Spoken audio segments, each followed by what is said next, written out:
Sí, sí.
Bueno,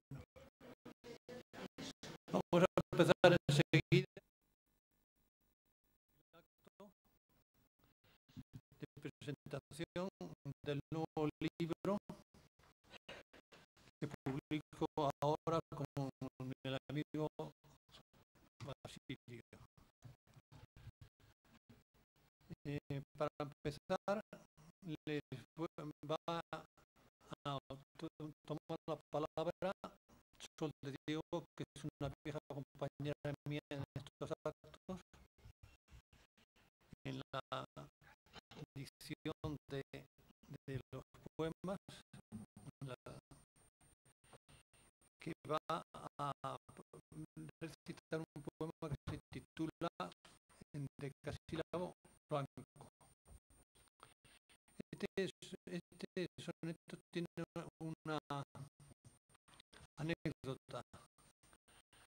La anécdota, no sé si me oye. No, no se oye. Voy a acercar un poquito más porque sí, sí, que no tengo una radio muy alejada.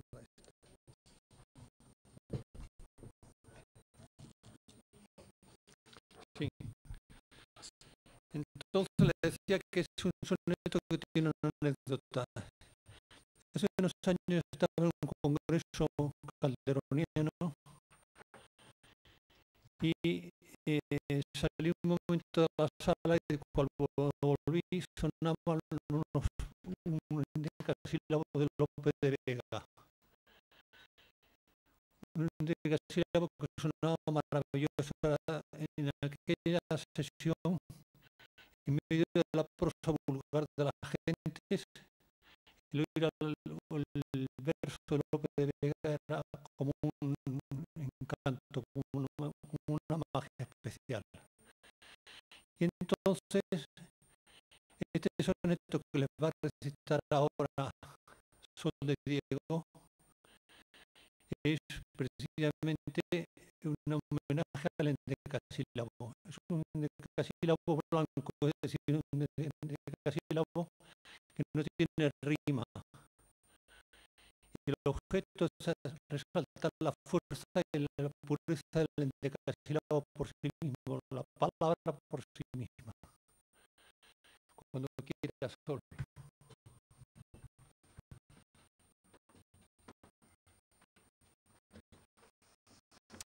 Buenas tardes a todos. Soneto blanco al endecasílabo. Si un noble endecasílabo se escucha, se estasía el oído hipnotizado. El tiempo se detiene en el silencio y nos sosiega el alma y estremece.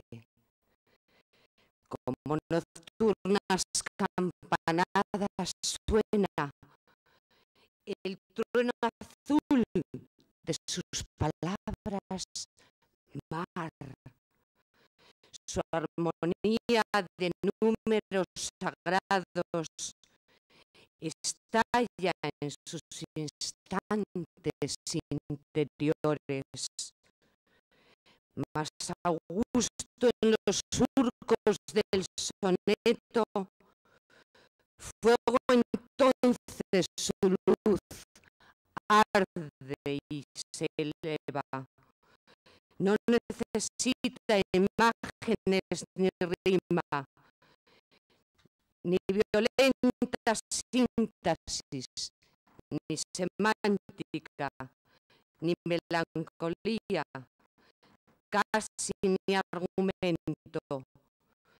Basta al oído sola su estructura.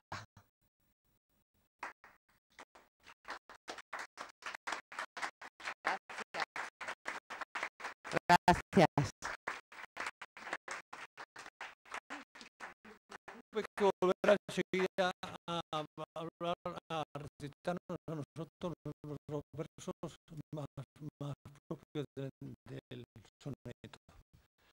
Ahora va a tomar la palabra inmediatamente don Luis Miguel Enciso Recio, gran compañero mío en la universidad y en la academia de la historia, y que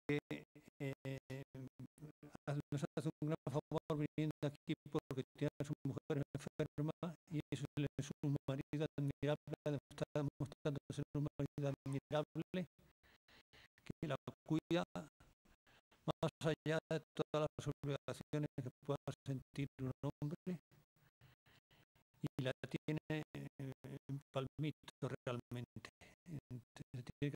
Se tendrá que marchar a mitad del camino de esta sesión y vendrá enseguida el Gonzalo Manes, que ha tenido que asistir a una sesión de esas de alta alcurnia, pero vendrá dentro de media hora a estar aquí don Gonzalo Manes para leernos unos versos también de presentación del libro. Entonces, don Luis Miguel Enciso Recio, que es una persona admirable, que tiene el don de la palabra y sobre todo el don de la palabra poética, porque leer es muy difícil, los versos es dificilísimo, es mucho más difícil un buen lector de poesía que un buen poeta. Y Luis Miguel es un gran lector de poesía, un gran lector de versos, y luego lo va a mostrar. Nos va a leer 3 sonetos, el primero de los cuales es, los tienes a solas, sí.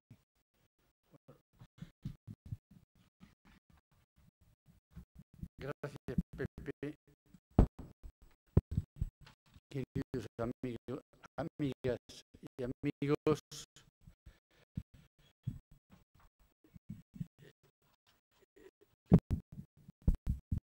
este es un libro realmente importante porque en él Pepe da noticia de sí. Había dado muchas noticias noticias de sí en la vida, en la poesía, en la cultura, en la universidad. Las noticias de sí de Pepe son siempre muy sumarias. Yo recuerdo los primeros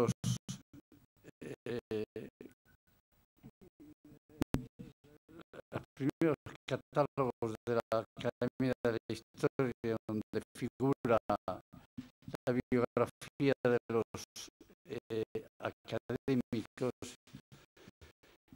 Él hablaba de su condición de académico, de su formidable carrera, de su especialidad en la historia de los Austrias, de su simpatía a la España de los Borbones, de sus publicaciones realmente geniales e innovadoras.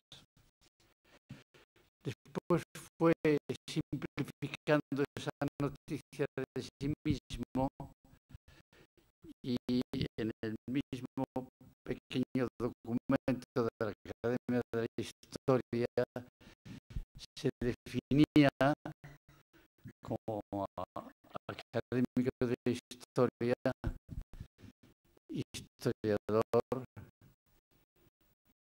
y poeta. Y cuando trataba de dar testimonio de sí mismo, las solapas de los libros decía que él era historiador, corredor de fondo, un maratoniano de primera división y poeta. Y ahora nos va a dar testimonio de sí mismo. Pretender dar testimonio de Pepe en dos palabras es una estupidez. Y yo lo único que quiero es expresar en un juicio incompleto lo que a mí me parece Pepe. Pepe me parece la combinación más armónica y perfecta del legionario y el Quijote. Él es un legionario, es valiente, es ardiente, es combativo, es sobrio, es austero, es trascendente, es leal, es decisivo. Cuando dice sí y cuando no, dice no y no miente. Y por otra parte, él, como sabe muy bien David Cole, es un Quijote, un perfecto Quijote, que sueña la vida, que vive el sueño, que transfunde una y otra, que en definitiva ama, que está al lado de los seres humanos, de cada latido, que está siempre más allá de la idealidad, en la más profunda humanidad, en la más perfecta concepción, dimensión del ser hombre, aunque sea un arquetipo aunque sea una ficción, aunque sea a veces una idea o una paradoja, como es el Quijote. Un legionario Quijote, que en este libro, a mi modo de ver, uno de los más logrados y perfectos de Pepe, como todo buen libro de poesía, corto en extensión, pero hondo en la concepción. En este libro, Pepe explica que para él las dos grandes dimensiones de la vida humana son el amor y el humor. Y con el amor y el humor se conduce el poeta. Poeta que por una parte tiene una solidez técnica extraordinaria, como apunta en su excelente prólogo Ángel Gómez Moreno, que juega con la técnica, la estructura poética de manera magistral, que se deja ganar por el sentimiento, por la ensoñación, por la belleza, por la libertad, por el ser humano. Podría decir Pepe, como otros han dicho, ama y haz lo que quieras. Y yo les voy a leer 3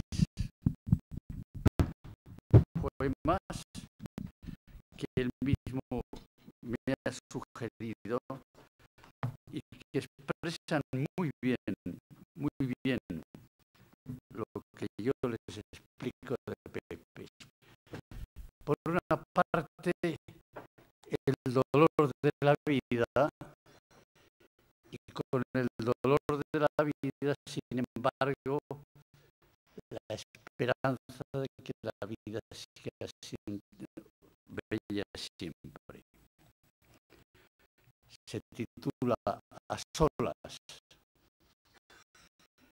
desérticas, aladas soledades, abandonados yermos solitarios, tristes memorias, trágicos calvarios, campos abandonados, heredades, casas viejas, antiguas propiedades con casi tan añosos propietarios, los verdes de los árboles tan varios, pensamientos, memorias, nimiedades, nubes del aire que voláis a solas sobre las amapolas del trigal, llueve en la playa, deslizantes olas, hechas de espuma blanca y de sal su amarga flor. Igual que ellas, yo solo, la glacial masa antártica del polo. Eso dice Pepe, pero también dice Pepe que hay una ascensión paliativa, que con el dolor está el amor, que con el dolor está la superación, que con el dolor está la alegría, que con el dolor está la humanidad. humanidad, del ser plenamente humano, completamente humano, reírse de sí mismo y con los demás, y con los demás, y amar a los demás a través de su propia entrega.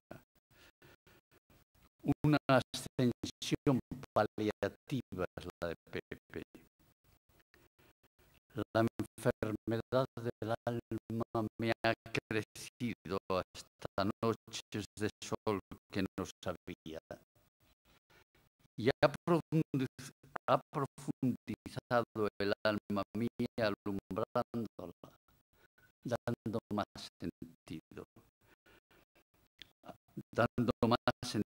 a mi vida.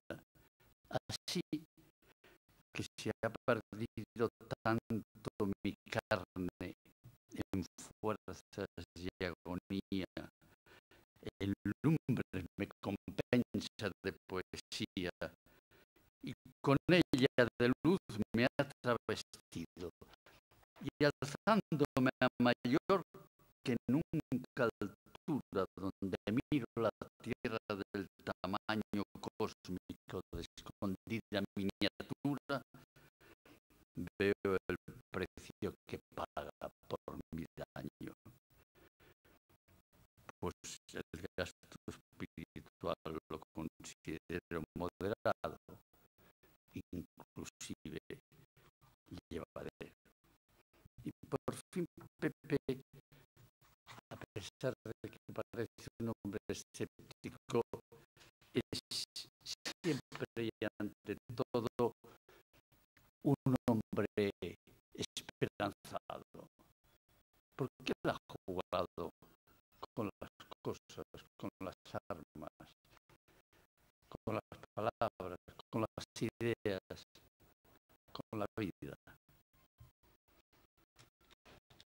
Y ahí, en ese elogio a la vida, está el elogio a la naturaleza, al serval. Giró mi vida más de 30 veces alrededor del año de los días, sin yo olvidar la cita que tenías conmigo en el Blancal donde creces. Y regresé al lugar en que envejeces, y en tus jóvenes verdes celosías usted los frutos que antes no ofrecías y que hoy, al fin maduro, ya me ofreces. Suele decir la sabia voz del vulgo que quien te planta no llega a probarte el sabor de tu breva limoncillo. Yo te planté serval, y ahora comulgo tras 35 años de mirarte tu fruto blando, acerbo y amarillo.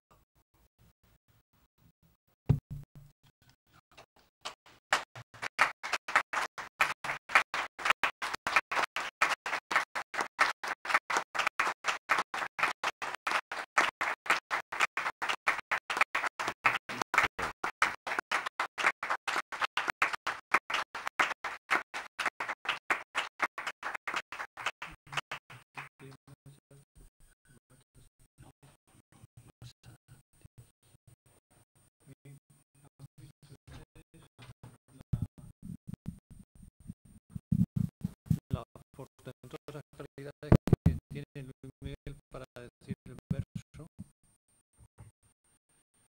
que yo admiro muchísimo porque yo soy torpísimo, basta que lea un verso para que lo destroce inmediatamente. Quizás le lea alguna vez después para que se den cuenta del terrible daño que se puede hacer a un poema leyéndolo mal. Bien,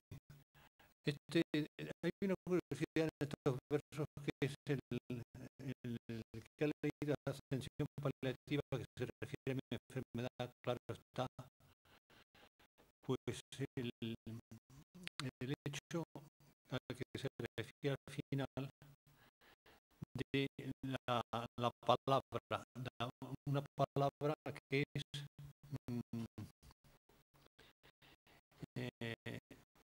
concretamente es, espérate un momento que la vea.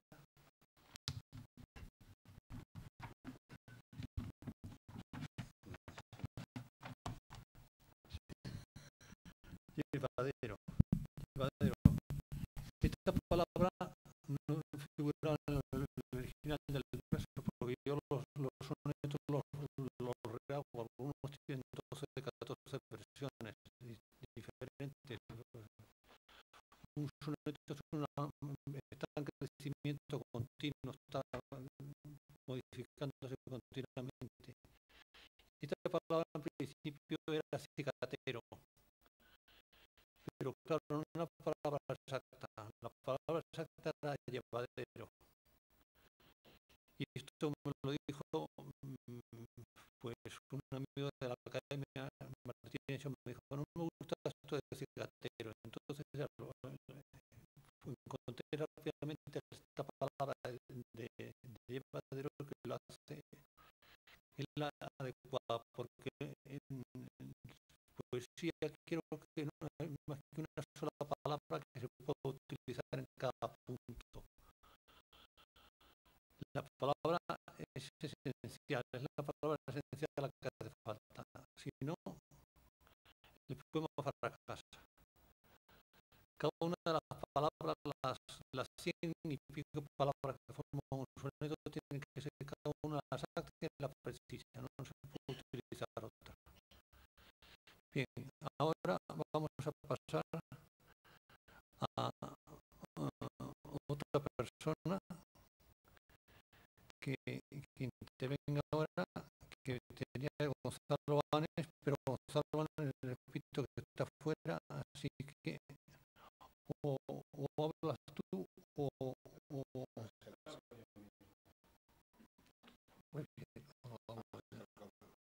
había traído varias imágenes y de lástimas que no se pueden proyectar. El título de mi intervención es Alendecasílabo, teoría y praxis del soneto José Alcalá Zamora. ¿Se oye?